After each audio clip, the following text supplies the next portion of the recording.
talaga tayo kakain? Oo naman, gusto ko ma-experience yung mga ganito. Oh, saya, di ba? Hi guys! It's so nice to see you! Grabe, ang ganda naman dito. Parang sa pelikula ko lang nakikita yung mga ganito. Well, the food here is really nice, so I'm sure na mag-enjoy kayo. Mukha nga. Grabe. Mac, my boy! What's up, brother? Hi, Jolene.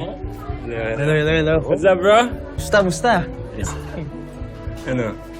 Kaya tayo nandito ngayon para mag-bonding at maging okay ng lahat. Teka. Pag-usapan na natin to, di ba? Truce.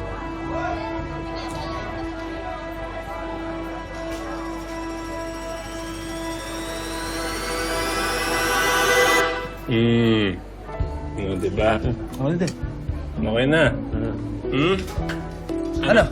Kainan na. There we go. Tara na. That's the boss, bro. You're the boss. Tara na. Okay. Drinks. Some wine and...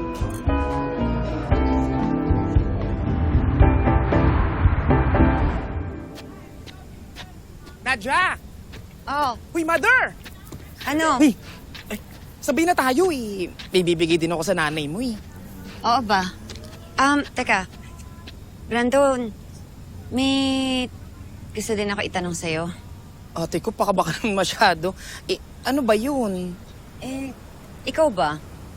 Hindi mo ba talaga kayang hindi makipagrelasyon sa kapwa mo lalaki? Oh, word? Ako kasi ate personally hindi ko kaya. Alam mo yung parang paghinga ko na yung panlalalaki. Pero syempre, iba-iba naman tayo ng ugali. Hindi naman lahat kagaya ko. Bakit? Iniisip mo ba si Nonoy? Gusto mo siya magbago ng tuluyan?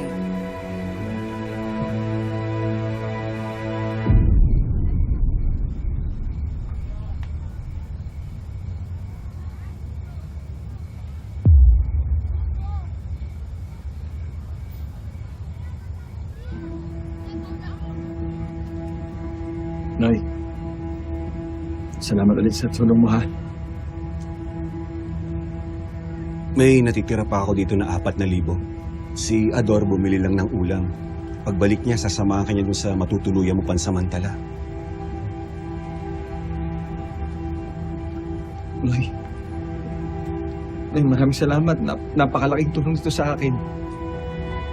Susubukan ko rin makadiskarte para pambili ng ticket mo. Sa ganun, makabalik ka na ng Qatar. Noy, pasensya ka na, ha?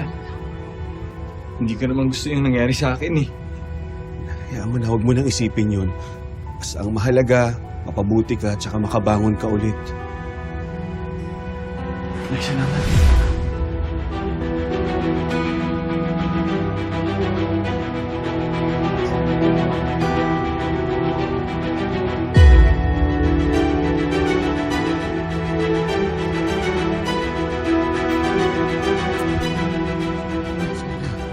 Kahit ngayon lang. Sus! Diba?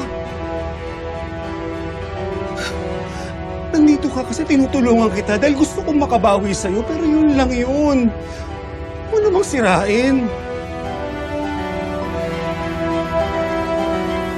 I'm sorry, Noy. Sorry. Ayoko nang maulit yung dating pagkakamali eh. Alam mo ba, sobrang laki nang nawala sa akin noon? Sus, ayoko nang bumalik doon.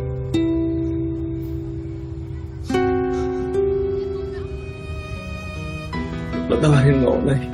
Sorry. Maulit. Sige na. Pagbalik ni Ador, sasamahan ka niya doon sa matutuluyan mo. Tsaka na lang tayo magkita pag nakumpleto ko na yung pera. Kaya na, magbihis ka na.